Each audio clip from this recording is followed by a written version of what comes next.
or not the royal children are aware of this rule, it has always been protocol in the British royal family that no direct heirs shall travel by plane together.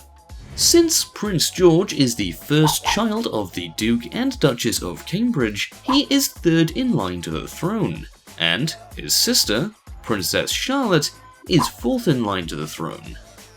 Since the royal children are direct heirs to the throne, they are not allowed to travel together. The only exception to this rule was made in 2002, which allowed Prince Charles, Prince William, and Prince Harry to travel back together from their skiing holiday, due to the death of the Queen's mother. Although you may have seen Prince William and his son, Prince George, travelling together by plane, that's because he is still so young. However, once Prince George turns 12, the rule will be strictly enforced, making him no longer able to share a flight with his father. The rule serves to protect the royal lineage, should anything happen to the plane.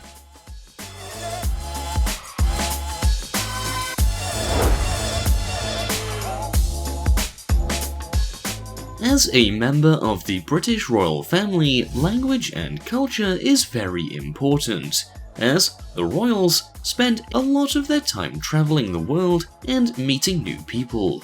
Many of the royal family are multilingual. The Queen can speak French fluently. Her husband, Prince Philip, can speak French and German. Prince Charles can speak Welsh and German. Prince William can also speak French and Welsh, and Prince Harry can speak Arabic. So, it's no surprise that the royal children are expected to follow in their family's footsteps and learn multiple languages in hopes that they become fluent or fluent enough to understand and communicate with someone. In fact, Prince George and Princess Charlotte have already started learning Spanish at a young age, and Prince George already knows his numbers.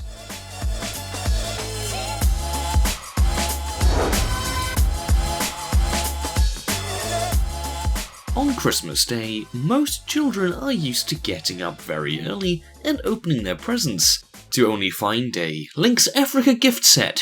I'm only kidding. I'm not kidding. Whatever Santa has brought them, I suppose. However, for the royal family, they have their own Christmas tradition. The royal children must open their presents on Christmas Eve at the Queen's Sandringham estate, with the presents being displayed in the Red Drawing Room. This tradition dates back to the 16th century, and is stemmed from a German tradition that the royal family has followed for years. However, when Kate Middleton joined the royal family, she no longer followed the royal family Christmas tradition. She wanted her children to celebrate a normal Christmas, so when Prince George arrived, she broke the royal family Christmas tradition by spending Christmas with her parents and siblings. It was rumoured that the Queen wasn't too happy about this the first time it happened.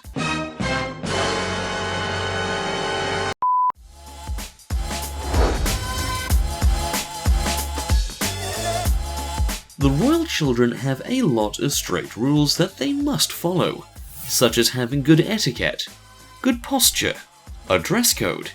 But the weirdest rule, and perhaps the funniest rule that they must follow, is that they are not allowed to play the board game Monopoly. When visiting Leeds Building Society's newly refurbished Albion Street headquarters in 2008, Prince Andrew revealed that the royal family are not allowed to play Monopoly at home, as it gets too vicious. The game is known to cause arguments between family members, so they just banned the game from their household to avoid any unnecessary conflict. This means Prince George and Princess Charlotte may never ever get the opportunity to play the classic board game. If the royal family thought Monopoly was bad, try playing a game of Scrabble where any made-up word is apparently there in the dictionary if you look hard enough.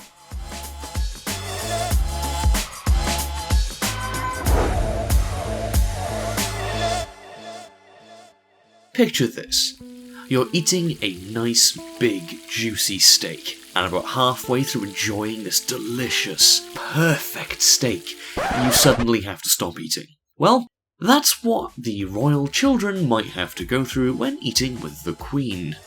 There is a rule that is enforced by the Queen which states that everybody must stop eating regardless of if they're finished or not when the Queen is done eating. But it gets worse. According to former royal chef Darren McGrady, the Queen is not a foodie, so trying to finish your meal before the Queen does must be quite the challenge for the royal family.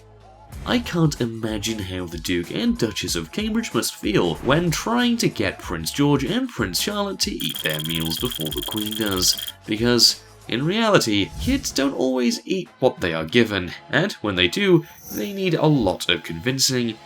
By then, it's too late. Thank you so much for watching. If you enjoyed, please show your support by leaving a like and sharing this video, as it really does help us a lot.